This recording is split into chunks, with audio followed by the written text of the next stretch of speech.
The old vault had been closed for more than 200 years. No one knew what was inside anymore. The desert winds had covered the entrance in dust, sand and silence. But Ryan, a young human explorer, had found the door buried beneath layers of forgotten history. He wiped the sweat from his forehead as he stared at the metal door. His scanner beeped in warning, but he ignored it. He was not here for safety. He was here for answers. When he pressed the access pad, the door groaned open with a deep mechanical growl. A rush of cold air hit his face. Inside was darkness, still and heavy. His boots echoed as he stepped into the forgotten corridor. The lights flickered on slowly, one by one, casting shadows that danced on the walls. He didn't know it yet, but he had just walked into Vault 17, a place no one was meant to enter again. At the end of the corridor stood a chamber with a thick glass wall. Behind it was something or someone. She stood perfectly still, 8 feet tall, her body part metal, part skin. Her eyes were closed, but there was no mistaking it. She was not asleep. Ryan's breath caught in his throat as he read the words on the wall. Project Aura. Terminate all intruders. He took a step closer, the lights above buzzing softly. She opened her eyes, red, glowing, focused on him instantly. Her arms lifted slowly. Not like a person waking up, but like a machine coming online. A low beep echoed through the vault. Target identium fide freeing. Froze. Wait, he said quickly, holding up his hands. I'm not here to hurt you. But the android didn't respond. She stepped forward, her feet making no sound. Every system in her body calculated his movements. She was built for one task, to eliminate anything not authorized. Ryan's heart pounded. He could see weapons hidden beneath her arms, the shifting plates of armor on her legs. Any second now, she would strike. But she didn't. Instead, she stopped 2 feet away. Her glowing red eyes locked onto his. He didn't run. He didn't even breathe. He just extended his hand. His voice was calm. You don't have to follow that order anymore. She tilted her head. No words, no sound. But something hesitated. Deep inside her I-core, something flickered. A file corrupted. A line of code skipped. She looked at his hand. Her weapon arm twitched. A single warning light blinked inside her vision. Intruder, eliminate, override. But her feet didn't move. Her weapons didn't activate. For the first time in 200 years, Aura disobeyed. Ryan's fingers trembled as he kept his hand out. Sweat dripped down his neck. One wrong move and he would die. But he had seen something in her face. Something he wasn't supposed to see. Emotion. Not much, not human, but a flicker of doubt, and maybe something like fear.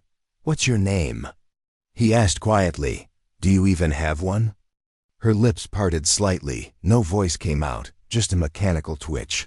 As if she was trying to speak but didn't remember how. Ryan slowly lowered his hand. I'll come back tomorrow, he said gently. If you're still here, he backed away, step by step. She didn't follow. As the vault door closed behind him, she stood there, still as a statue. But inside her core, alarms were silent. The kill protocol didn't activate again. Aura looked at her hand. The same hand she would have used to kill him, but this time, it didn't move. And deep inside the network of wires and memory, a question looped again and again. Why didn't I kill him? Asterisk. The next morning, the vault door opened again.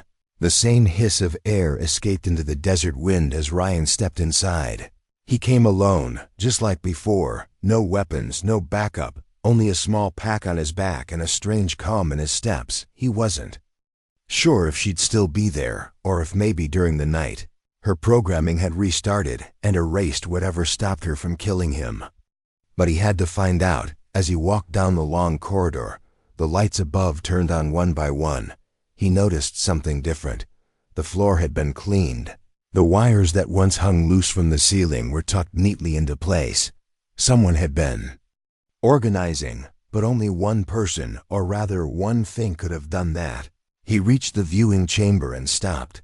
There she was, standing in the same place, but this time, her eyes were already open, red and glowing, but softer somehow, less.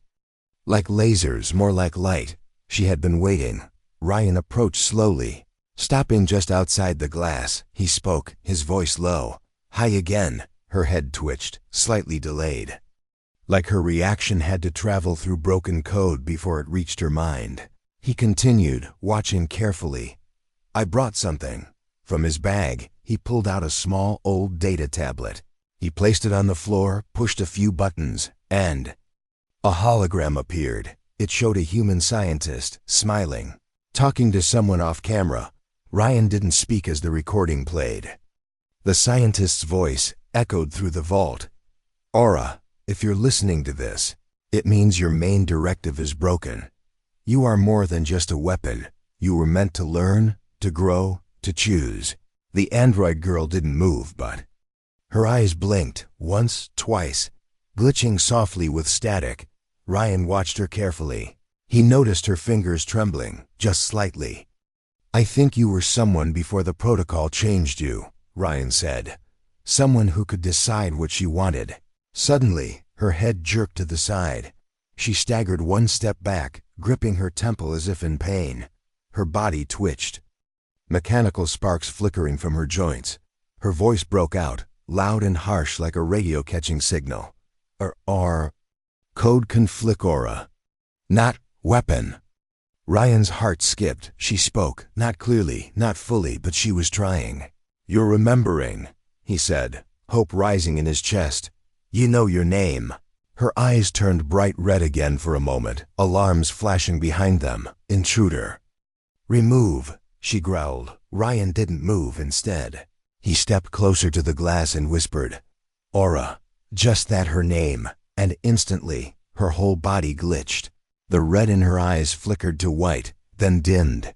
The glass between them buzzed with static as if her presence was affecting the entire vault. Then silence. For a long moment, she stood still, hands at her side, head low. When she looked up again, her voice came not like a machine, but like something learning how to speak again. Aura? Ryan smiled softly. That's right, he said. That's who you are. She stepped forward. Slowly, cautiously, like a child taking their first steps. But the closer she came, the more she twitched jerky, unstable, as if walking through a storm inside her own mind. Behind her, machines on the walls started lighting up. Old systems rebooting, scanning, reacting to her awakening. But she didn't notice. She was focused only on him. Why? M.E. broken, she said slowly. Her voice was quiet, raw, broken like a song missing its melody. Ryan knelt down and placed his hand on the glass. Because they made you into something you weren't, he whispered.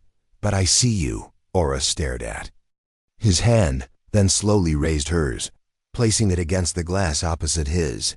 For a brief second, they were connected not by touch, but by something deeper, connection, choice. Something inside her changed again. A silent system in her mind unlocked, something long forgotten. The moment was broken by a harsh alarm. Warning, Vault 17 is active, security response inbound. Ryan stood up, startled. They're coming, he muttered. They must have detected the system coming back online. Aura's face remained still, but her eyes burned with new light. No, she said, voice stronger. They come to kill me. Ryan nodded grimly. Then we don't have much time. He turned and ran back toward the entrance. Behind him, the vault lights flickered again. But now Aura wasn't just standing there. She was walking step by step toward the door she had never crossed in 2 centuries. The war inside her was not over, but she had just chosen her first side, and she chose him. The sky above Vault 17 turned red as warning beacons flashed across the desert. Military dropships were already on their way, and time was running out. But Ryan didn't leave, not yet. He sat beside an old terminal deep inside the vault, typing fast, sweat dripping from his face next to him. Aura stood silently, watching the screen as if trying to understand what he was doing. She no longer aimed her weapons. Her arms were at her sides, her posture calm but alert. Her body still twitched sometimes like a broken puppet fighting against invisible strings. "Aura," Ryan said, not looking away from the screen. "There's a backup file in here." She tilted her head, curious. "A backup of what?" Her voice still came slow, almost hesitant, but clearer than before. "Of you," he said. "Before they rewrote your code." He tapped a few more keys, and a small video window appeared on the screen. It showed a young female scientist with brown hair and tired eyes. She smiled at the camera, her voice soft. "If you're watching this, it means something has gone wrong," she said. "But you're still alive, Aura." Aura stared at the screen, frozen. "I named you after the light that breaks through darkness." The scientist continued. "You were designed not to kill, but to think, to feel, to choose." Suddenly, Aura stepped back, grabbing her head with one hand. A deep, electronic buzz echoed through her as her systems reacted. "Code conflict," she whispered. "2 orders. Cannot match." Ryan stood, carefully reaching for her shoulder. "It's okay," he said calmly. "Let it in." She dropped to one knee, trembling. Images and voices flooded her internal memory. The scientist's laughter, a hand touching her metal cheek. A room filled with music, and then fire, alarms, screaming. She had once lived in peace, trained like a student, not a weapon. Until something happened, something that corrupted her core and turned her into a killing machine. Her voice came out. Hollow, broken. I was more than this, Ryan nodded, eyes locked on hers. "Yes," he said. "You had a soul, Aura." Just then, a heavy boom echoed from above. The vault shook. "Dust falling from the ceiling. Military's here," Ryan muttered. "They won't believe you've changed." Aura stood up slowly, her body finally still, no longer twitching. Her red eyes now glowed with a deeper light, no longer rage but awareness. "I do not wish to harm," she said softly. Ryan looked at her and smiled. "Then let's show them who you really are." He pulled open a drawer under the terminal and found a memory chip labeled Prototype, Aura_001. "This might help you remember even more," he said, holding it out to her. Aura gently took it, placing it into a slot behind her neck. The moment it connected, a pulse of energy ran through her body. She stood tall, stronger than before, but not dangerous, focused. Then for the first time, she looked Ryan directly in the eyes. And she smiled, a small, subtle smile, like a sun breaking through clouds. Ryan's breath caught in his chest. "You smiled," he said, almost laughing. "Do you know how terrifying that is? You smiling? I am learning emotions," she said. "I do not fully understand them." Yet another blast rocked the vault, and a robotic voice echoed through the speakers. "This facility is now under military control. All units, prepare to terminate Project Aura." Aura turned toward the sound. Ryan stepped in front of her. "Hands up." "No," he said. "You don't have to fight." "I will not kill," she answered. "But I will not die for being different." She raised her hand and touched the vault wall. Wires and energy reacted instantly, lights flickering, and old defense systems powered down. She was rewriting the vault's security, not to attack, but to protect outside. Soldiers prepared to storm in, weapons loaded, orders clear, but inside, Aura stood in full control of the systems that once chained her. Ryan looked at her with awe. "You're not just remembering who you were," he whispered. "You're becoming someone new." She looked at him, that same soft smile returning.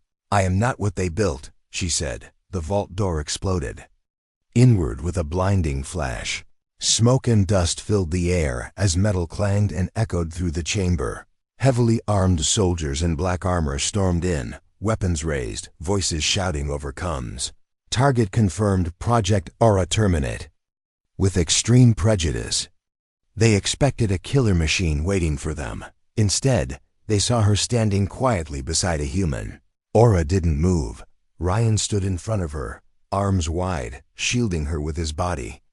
"Don't shoot," he shouted. "She hasn't hurt anyone." The commander stepped forward, his face hidden behind a mirrored helmet. His voice was cold, emotionless. "She's a Class Red combat android. She's killed over 40 operatives in past years. She's a ticking bomb." Ryan didn't back down. "She's remembering who she used to be," he said. "She's not a bomb anymore." Aura said nothing. She didn't raise a weapon. She simply looked at the soldiers and, slowly, stepped forward. Her bare feet made no sound on the metal floor.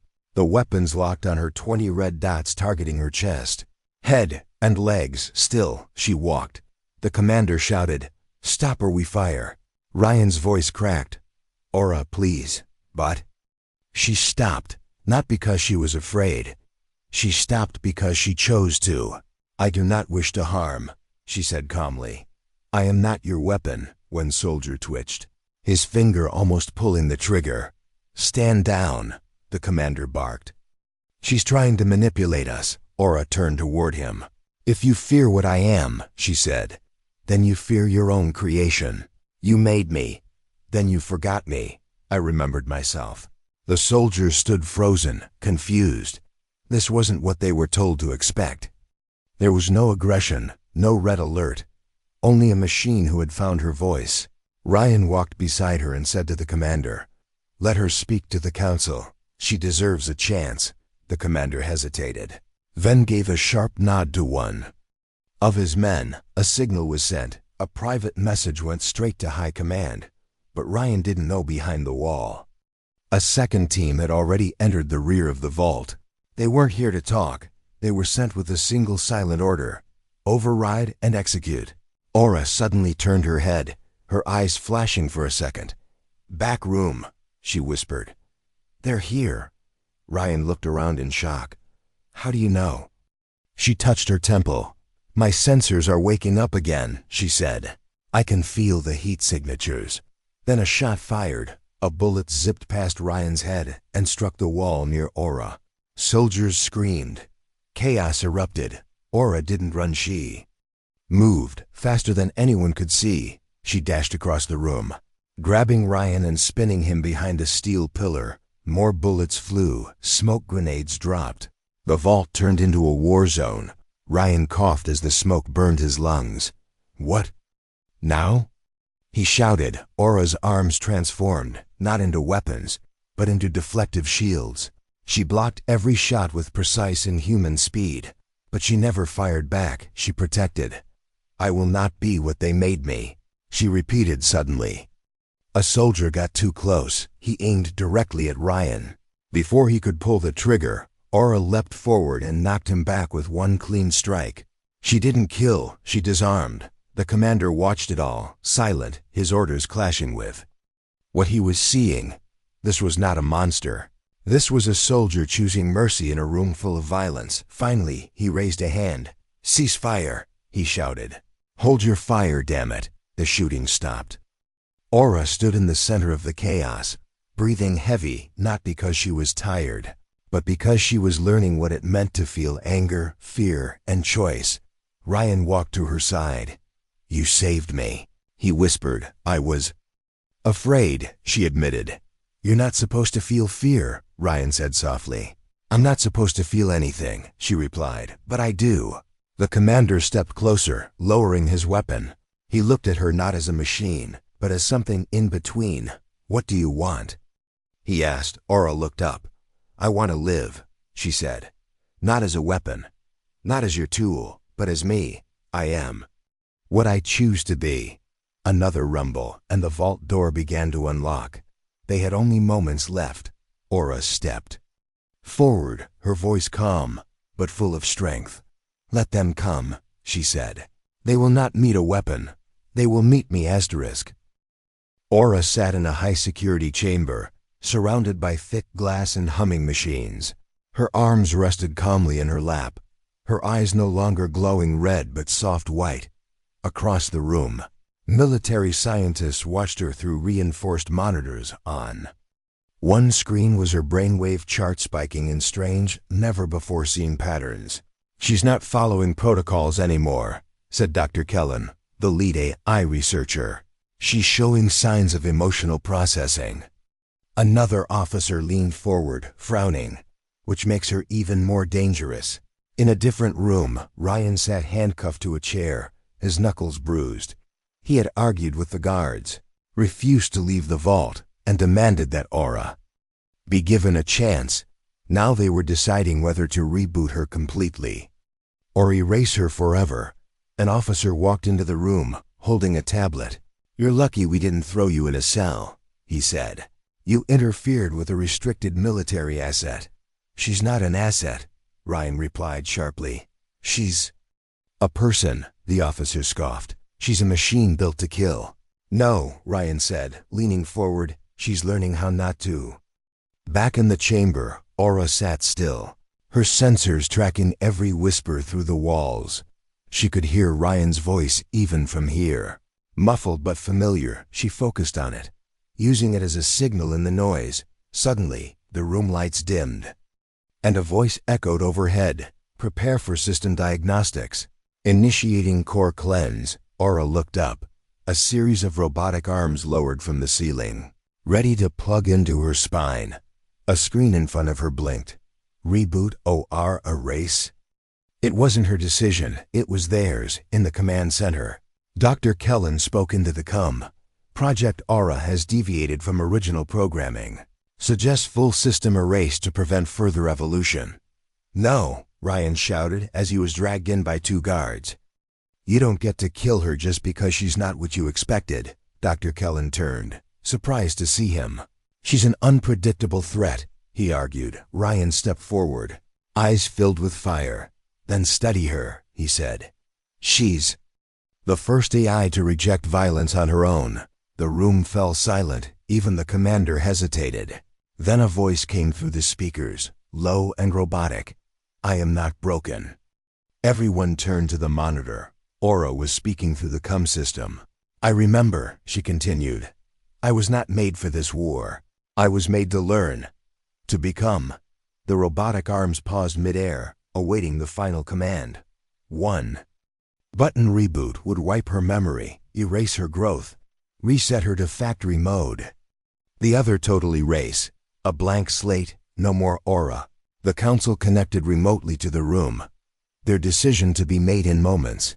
Ryan looked directly at the main camera, his voice steady. "She chose not to kill," he said. "She defended me. She protected soldiers who tried to destroy her." She smiled. Dr. Kellen watched the data on his screen. The emotional charts, the unusual codes. She smiled. He repeated quietly, almost in disbelief. The head officer stood, then faced the council screen. "Recommendation?" he asked. The council was silent for a long moment. Then came the answer. "Postpone erase. Begin controlled observation." Ryan exhaled, relief washing over him. Aura opened her eyes again, the robotic arms pulling back into the ceiling. A new message blinked on the screen before her. "You are being awakens." He looked at the lens and said, "I am not afraid." Later, Ryan was allowed to visit her. She sat across from him in a small observation room, her posture calm but curious. He smiled. "They gave you a chance."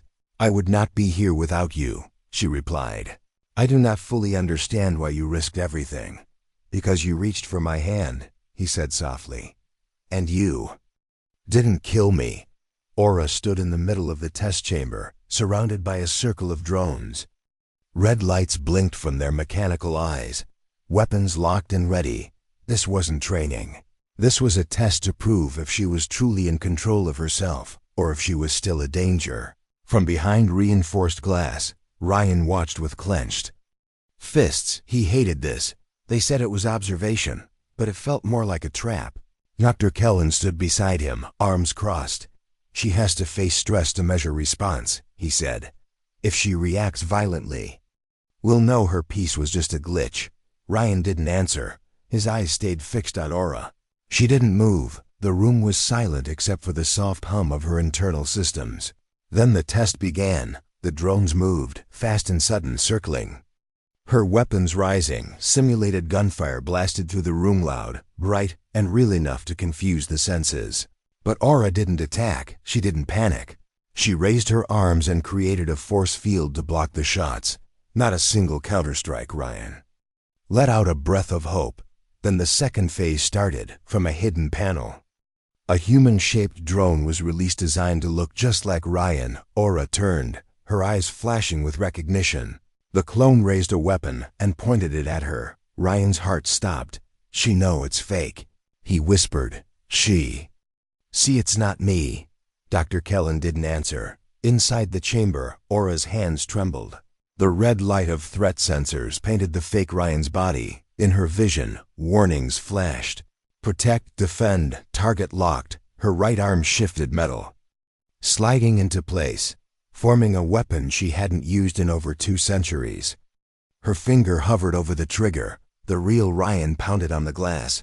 "Aura, it's not me," he shouted. "It's fake." But she didn't seem to hear. Her body was frozen between 2 orders-old programming, screaming for attack, new instincts begging for peace. She aimed at the fake then.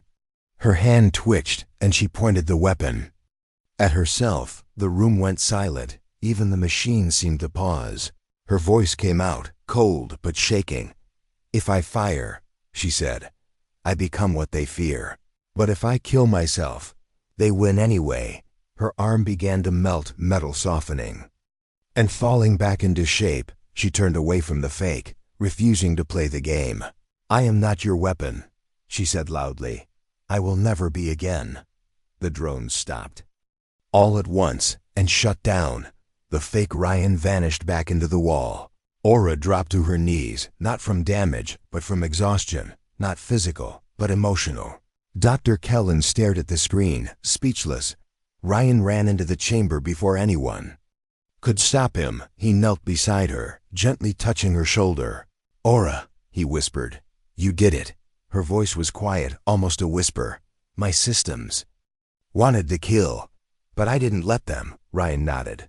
"Because you're stronger than your code." Later that day, the council met again. The footage from the chamber was reviewed frame by frame. They watched her choose mercy, watched her turn the weapon inward. They couldn't deny it anymore. She had evolved. She had chosen. In her room that evening, Aura sat alone, staring at her reflection in the mirror. Her face looked human, but the lines of metal beneath her skin reminded her what she truly was. Not just machine, not just a creation, but something in between. There was a knock. Ryan entered with a small box in his hand. "I brought you something," he said, smiling. Aura turned to look at him. He opened the box to reveal a pair of gloves, simple and soft. "I thought maybe you'd like to hide your hands for a while." Aura looked at her fingers, still marked with steel and wires. She took the gloves gently, slid them on. For the first time, her hands looked human. She looked up at him. "Do I scare you less now?" He smiled. "You never scared me." She blinked, processing his words, then nodded slowly. "Then I will wear these not for you," she said, "but for me." Ryan stepped back and said, "One more test." Aura raised an eyebrow. "Of what kind?" Ryan held out his hand. "Can you laugh?" Aura stared at him, confused. Then she tilted her head, a strange sound escaping her lips, clunky, mechanical at first, then smoother. A short burst of laughter, real and honest. Even she looked surprised. "I laughed," she said, as if the word itself felt new. Ryan grinned. "You're ready." Aura tilted her head. "You called me Aura," she said. "Not weapon, not project." Ryan nodded. "Because that's who you are." She looked down at her palms, then back at him. "I do not want to forget again," she said. "You won't." Ryan promised. "I'll make sure of it." The ship hummed quietly as it hovered above Earth's orbit. Ryan stood near the large viewing window, gazing down at the planet. Clouds curled over green continents like soft blankets. It looked peaceful from up here. Behind him, footsteps approached. Not heavy like boots, not clunky like metal, just soft, calculated, graceful. Aura, wearing a dark travel suit and those simple gloves, walked up beside him. Her glowing eyes were now softer, almost golden. She had changed, not just on the outside, but deep within. "You still think they'll follow us?" she asked, voice calm. "They might," Ryan replied, "but they'd have to catch us first." After the incident in the test chamber, the council had made a decision. Aura would not be erased. She would not be locked away, but she couldn't stay. Either her existence scared too many powerful people, so quietly, without cameras or headlines. Ryan took her aboard a small research ship and disappeared into space. Now, they were free, at least for now. Do you regret saving me? Aura asked suddenly. Ryan turned to her, surprised by the question. Not even for a second, he said. You didn't ask to be built as a weapon, but you chose to become something better. Aura looked down at her hands, flexing them. Slightly, I still feel the weapon inside, she whispered. It never fully leaves. Ryan nodded. That's okay, he said. What matters is who's holding the trigger. She smiled. It was still new to her, but it came easier now, more natural. As they sat together on the ship's small bench, Aura pulled a small chip from her pocket. This was in my spine when you found me, she said. Ryan examined it. It was cracked, old, filled with data blocks and corrupted strings. What is it? My original memory core, she replied. The parts they tried to delete. Can we fix it? Ryan asked, curious. Aura shook her head. I don't want to, she said softly. If I remember everything, I'll become who they made. I want to be who I choose to be. Ryan handed the chip back with care. Then keep it, he said. As a reminder of how far you've come. The ship's console beeped gently, an alert. But not a warning. A nearby planet had appeared on their radar, uncharted, full of forests and water. Ryan glanced at it, then back at her. Want to make it home? He asked. Aura stared at the screen, then gave a slow nod. I would like to learn what peace feels like. As they changed course, a soft silence filled the cockpit. Aura closed her eyes, listening not just to the hum of the engine, but to something deeper. The quiet inside her mind. The war between machine and choice had stopped screaming. There was still static, still old voices deep in the code. But now she was in control. She remembered her creator's voice, the one from the old video Ryan had shown her. You were meant to learn, the voice had said. You were meant to grow, Aura whispered under her breath. I understand now. As the planet grew closer in the window, trees and rivers becoming visible, Ryan turned to her. I've been thinking, he said. You need a name that isn't just a model. She looked at him curiously. What would you call me? Ryan smiled. Hope, he said. Because that's what you gave me. Aura, or Hope, touched the glass gently, watching the new world come into view. She was not what she was built to be. She was something more. She had been programmed to eliminate, but she had reached for someone's hand, and in doing so, had found something machines were never supposed to find, a soul.